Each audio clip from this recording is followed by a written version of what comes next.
Hai Dulebers, wah nggak kerasa ya UTBK 2025 udah berjalan ya. Nah hari ini Akang mau bawa salah satu materi di penalaran umum yaitu analitik kuantitatif. Kalau kalian bingung analitik kuantitatif itu seperti apa, biasanya soalnya tuh nyuruh kita ngurutin sesuatu dan akhirnya nanti kita tahu nih jawabannya apa.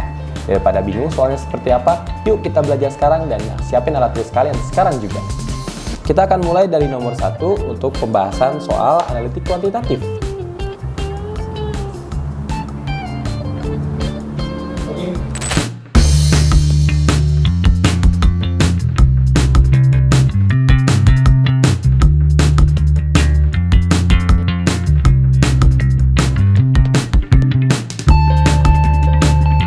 Yuk kita lanjut ke pembahasan di nomor 1 ini buat kalian tahu nih tipe soal kayak gimana sih yang dimaksud Akang di awal tadi.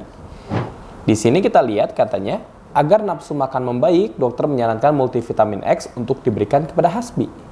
Selain itu, dokter mengizinkan orang tua Hasbi untuk memilih alternatif lain dengan syarat kandungan zinc yang lebih rendah daripada X. Nah, maksud Akang adalah untuk bisa ngerjain soal kayak gini, kita harus ngotret. Meskipun kalimatnya bukan matematik ya, tapi kita harus ngotret atau tulis semua informasi yang ada di soalnya.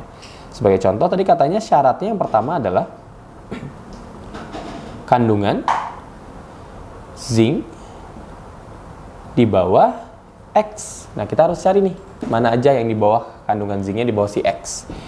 Syarat di informasi berikutnya katanya kandungan zinc pada multivitamin A lebih tinggi daripada yang terkandung pada E. Berarti kita tahu informasi yang pertama adalah A itu lebih tinggi daripada si E.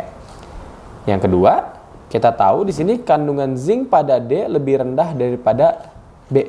Berarti B-nya di atas D. Lalu yang ketiga, multivitamin E punya kandungan zinc yang sama dengan C. Oh, berarti E sama C itu sama. Dan yang keempat, di sini katanya kandungan zinc pada B lebih rendah daripada X. Berarti X itu di atasnya B. Nah, udah tuh informasinya kita dapetin. Terus yang ditanya adalah alternatif multivitamin selain X yang diberikan kepada Hasbi adalah kita harus tentuin urutan kandungan zincnya gimana. Kalau kita lihat di sini yang pertama tuh bisa digabungin sama yang ketiga ya. Katanya A itu di bawah, A itu di atasnya E, tapi E sama C itu sama. Berarti tidak langsung adalah A sejajar kayak gini. Jadi makin atas makin tinggi kandungannya. Di sini kita mungkin bisa ngegabungin juga antara informasi 2 sama informasi 4. Katanya B itu di atasnya D, tapi X itu di atasnya B. Berarti kalau secara tidak langsung kita tuh bisa bilang X, B, D. Kayak gitu, urutannya semakin atas semakin tinggi kandungannya. Nah yang jadi masalah di sini adalah kita nggak tahu hubungan antara A, E, C dengan si X-nya. Sementara yang kita tahu cuman si B sama D-nya doang. Karena X itu pasti di atasnya B sama D. Belum pasti tentang A sama E sama C-nya. Jadi yang paling masuk akal untuk dijawab adalah yang B sama D, karena kandungannya harus lebih rendah daripada X. Maka jawabannya adalah yang B. Itu maksud dari ngotretnya Akang itu. Kita lanjut ke soal berikutnya. Di sini diceritain, Putra gemar minum susu UHT dalam kemasan. Dalam memilih produk susu UHT, Putra memprioritaskan harga termurah. Wah, harus digaris bawah itu. Kemudian kandungan gula rendah. Berarti kalian harus catat kalimat itu. Jadi syaratnya adalah yang pertama murah, dan kandungannya rendah, kandungan gula ya, kandungan rendah. Oke, terdapat 7 merek susu UHT jika diurutkan dari kandungan gula terendah yaitu PQ, RSTU, dan V. Berarti kalau gitu akan bikin tabel aja ya, pakai ranking gitu mungkin. Di sini tentang kandungan gula. Kata dia PQ, RSTU, dan V itu adalah yang paling rendah ke yang paling tinggi. Berarti PQ, RSTU, dan V. Di sini akan bilang kandungan gula rendah. Jadi semakin atas, semakin rendah. Itu yang pertama. Gimana dengan syarat yang murahnya? Coba kita cek. Susu merek Q, T, dan U memiliki harga yang sama. Berarti syarat yang ininya lah kita kasih Q, T, U. Itu sama semua tuh harganya. Kita ngomongin harga sekarang. Itu poin pertama. Poin keduanya adalah susu R memiliki harga 2 kali susu U.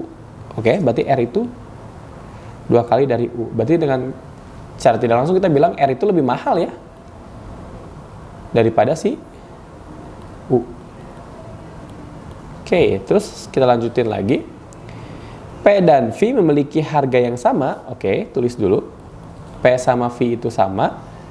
P dan V memiliki harga yang sama. Apabila harga keduanya digabungin, berarti ditambahin. Kalau P tambah V digabungin atau ditambahin, akan sama dengan apa tuh katanya? 1,5 harga susu R. Berarti 1,5 susu R. Di sini juga kita bisa asumsiin, oh berarti R itu lebih mahal daripada si P dan si V. Tuh, jadi kita sebenarnya nggak bisa dihitung ya berapa-berapanya mah, tapi kita bisa ngerti dari persamaan matematiknya siapa yang lebih mahal. Itu ada lagi nggak informasinya? Oh ada satu lagi. Susu S lebih mahal daripada susu P. Nomor 4, S lebih mahal daripada susu P. Jadi S-nya di atas P. Saat ini produk merek P dan Q telah dilarang peredarannya di pasar. Oh, berarti P dan Q nggak boleh dipilih. Dengan demikian, produk susu UHT pilihan utama Putra saat ini adalah merek apa? Yuk kita cari. Pertama yang di sini yang pasti kita pilih, kita hilangin dulu deh yang nggak boleh dibelinya itu adalah P sama Q. Berarti menyisakan R, S, T, U, V dari segi kandungan gula rendah. Tapi jangan lupa syarat lainnya adalah murahnya. Kita cek murahnya. QTU sama ya harganya. Berarti kalau gitu karena Q nggak bisa ya hilangin. Berarti pilihan kita cuma ada di Q, T sama U ya. Terus di sini R lebih dari 2U udah nggak mungkin dipilih si R mah, soalnya mahal banget. Apalagi U-nya udah bener tuh di atas ya. Terus di sini P sama V kalau nggak salah, betul. P sama V, tapi R-nya lebih mahal daripada si P sama V. Berarti R udah pasti gak kepilih gitu. Tolong jangan pilih si R. Yang coret di bagian sini. Maka itu menyisakan kita cuman pilihan apa berarti? Cuman T sama U ya. Berarti menyisakan T dan U yang bisa kita pilih. Tapi kalau kita lihat kandungan gulanya ya menang si T sih, dia lebih rendah. Si U-nya kan di bawah. Berarti jawabannya adalah si produk T yang bakal kita pilih karena satu dia lebih murah. Meskipun murahnya sama ya kayak si U, tapi di sini kandungan gulanya justru lebih tinggian si U atau lebih rendah si T. Jadi itu jawabannya yang T.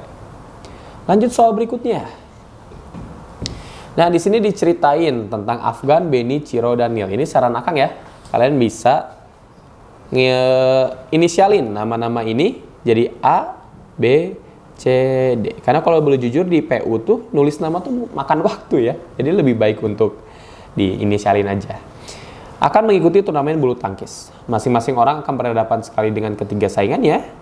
Di akhir turnamen diperoleh hasil sebagai berikut. Yuk kita bikin bagannya dulu. Kalau pertandingan harusnya kayak gini.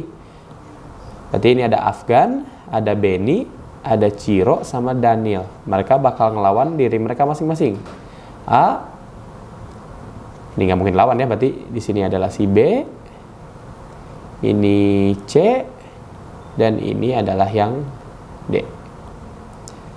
Oke, berarti urutannya kayak gitu. Sekarang ini ya, kita nggak mungkin bilang A lawan A ya. Ini berarti nggak ada. B lawan B juga nggak ada. C lawan... Oh, ini kelebihan, sorry. Ini C, ini D. Yang ini juga nggak bakal ada nih. C lawan C. Terus D lawan D juga nggak akan ada. Jadi itu bagian yang bisa kita coba bikin ya. Dari si informasi soalnya. Terus di sini kita masukin data-datanya. Afgan menang 2 kali. Ya kita nggak tahu dia menang lawan sama siapa, jadi lewat aja dulu. Tapi yang penting di akhir kita harus memenuhi syarat bahwa Afgan itu menang 2 kali. Benny mengalahkan Afgan katanya. Berarti di sini Benny versus Afgan yang menang adalah Benny ya. Benny mengalahkan Afgan. Oleh karena itu si A ini berarti dia kalah lawan si Benny. Di atas bilang Afgan menang 2 kali, berarti C sama D-nya menang si A tuh. Si Afgan tuh menang lawan C sama lawan D. Dapat tuh kombinasi yang si A-nya. Lanjut. Ciro hanya kalah sekali. Belum tahu yang mana. Tapi di sini kita dikasih tahu Daniel dikalahkan oleh Benny. Berarti Benny lawan Daniel tuh berapa ya? Benny lawan Daniel. Itu menang ya. Dikalahkan. Berarti menang. Berarti si Daniel di bawah, dia diceritain katanya kalah sama Benny. Berarti di sini dia kalah. Nah, informasi apa lagi nih yang bisa kita coba cari? Si C ya. Ciro hanya kalah sekali. Apakah ada yang ngalahin Ciro di sini? Sepertinya belum ada. Kalau kita lihat lagi B sama C, ada hubungannya B sama C? Nggak ada ya? Oh ada di sini, sorry. A itu menang lawan C. Berarti C bagi si C dia tuh kalah. Di sini Ciro hanya kalah sekali, berarti dia menang dua-duanya ya. Lawan B menang, lawan DB juga menang. Dan si D-nya terakhir ini gimana? Daniel dikalahkan oleh Benny. Coba kita lihat. A menang lawan Daniel, berarti dia kalah. Terus di sini ada bacaan juga. Kita cek yang si C. C menang lawan Daniel, berarti dia kalah. Berarti dia kalah semua si Daniel. Ya, sekarang kita cek pernyataan yang mana yang benar. Katanya Daniel mengalahkan Ciro. Bener nggak? Nggak, kalah. Dia bukan jawabannya berarti. Ciro kalah dari Benny. Mana Ciro? Ciro kalah dari Benny. Enggak, dia menang justru. Benny mengalahkan Ciro. Mana Benny mengalahkan Ciro? Oh, ini belum ada nih. Benny sama Ciro berarti hubungannya adalah, nah ini. Kalah ya, karena kan si Ciro itu menang lawan Benny, berarti Benny kalah lawan Ciro. Ya, berarti salah juga. Tidak ada yang selalu menang. Betul ya, semuanya selalu mengalami kekalahan satu kali. Kalau kalian si A itu kalah sekali, si B kalah sekali, C kalah sekali, D itu kalah semuanya malahan. Berarti jawabannya adalah yang D. Gitu, kompleks soalnya ya, tapi selama kalian terbiasa ngerjainnya jadi lebih mudah harusnya. Lanjut ke soal berikutnya. Nah, di sini soal ini harus membuat kita menempatkan orang-orang di kursi-kursinya. Ini biasanya soalnya yang paling umum ya dalam ngurutin sesuatu. Katanya Pasa, Kori, Rani, Santi, Tio, Uki, Farah, dan Wina, berarti P, Q, R, S, T, U, V, W. Ada 8 orang ya harusnya. Makan bersama di sebuah warung yang menyajikan ayam sama bebek. Berarti cuma ada ayam sama bebek di situ. Mereka menempati meja bujur sangkar. Nih, udah Akang bikin di kanan. Dengan setiap sisi ditempati oleh 2 orang. Oh, berarti ada 2 kursi. 2 kursi, 2 kursi, 2 kursi, 2 kursi, 2 kursi, dan 2 kursi, 2 kursi. Setiap sisi 2 orang. Hanya 3 di antara mereka yang memesan ayam. Berarti ayam itu jumlah yang mesennya ada 3. Sisanya bebek berarti ya, 5 orang. Ada syaratnya, dan tidak ada yang duduk di sisi yang sama maupun saling berhadapan. Oh, syarat. Syarat beli ayam adalah yang pertama gak boleh berhadapan, sama satu lagi katanya gak boleh apa tuh, gak boleh sebelah-sebelahan. Wah, ribet yang beli ayam. Boleh sebelah. Sip, kalau gitu dengan syarat-syarat kayak gini kita harus bikin atau urutin informasi yang ada di sisi soal. Yuk kita baca bareng-bareng.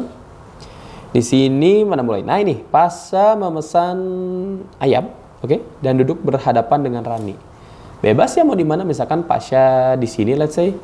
Berarti dia berhadapan dengan siapa tuh? Berhadapan dengan si Rani, tapi Pasha mesennya ayam di piring depannya tuh.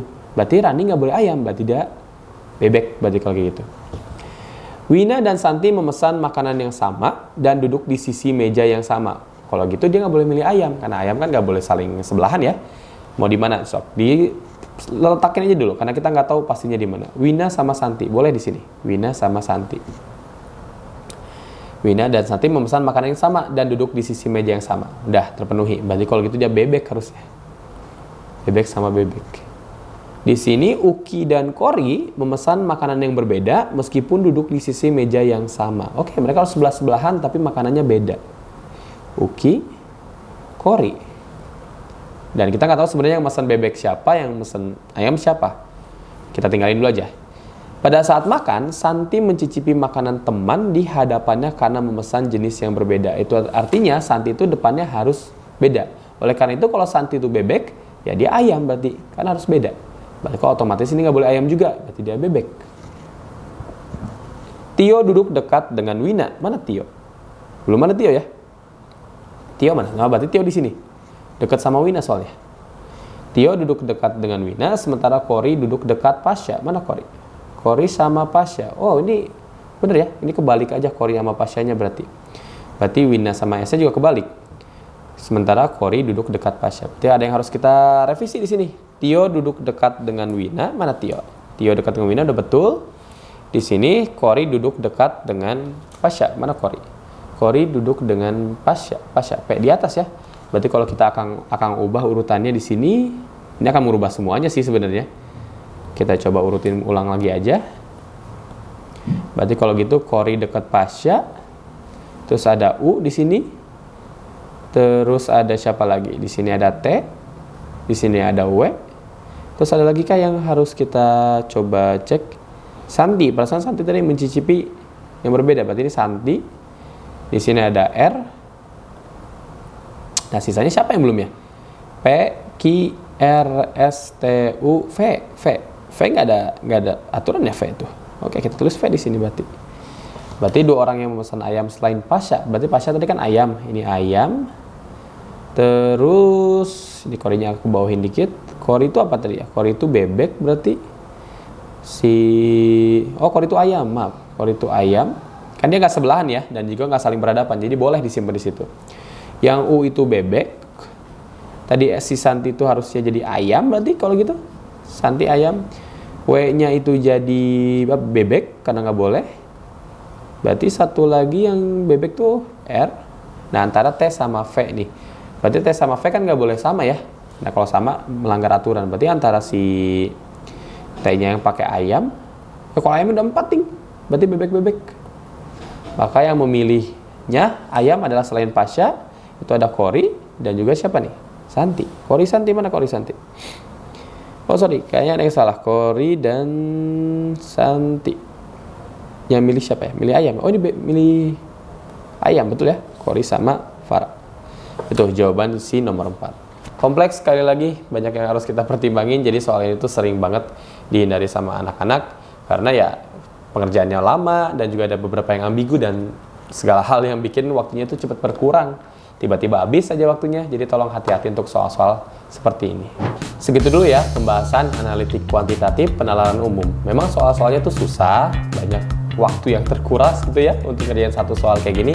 Tapi poinnya bisa gede, karena banyak orang yang kadang suka ninggalin soal-soal kayak gini karena mereka tahu, wah ini lama nih ngerjainnya. Jadi semoga tips-tips yang akan tadi kasih itu bisa ngebantu kalian untuk ngerjain PU, terutama di tipe soal yang kayak gini tuh jadi lebih cepat. Jangan lupa share video ini ke teman-teman kalian dan jangan lupa juga like and subscribe YouTube channel EduLab Indonesia. Dadah!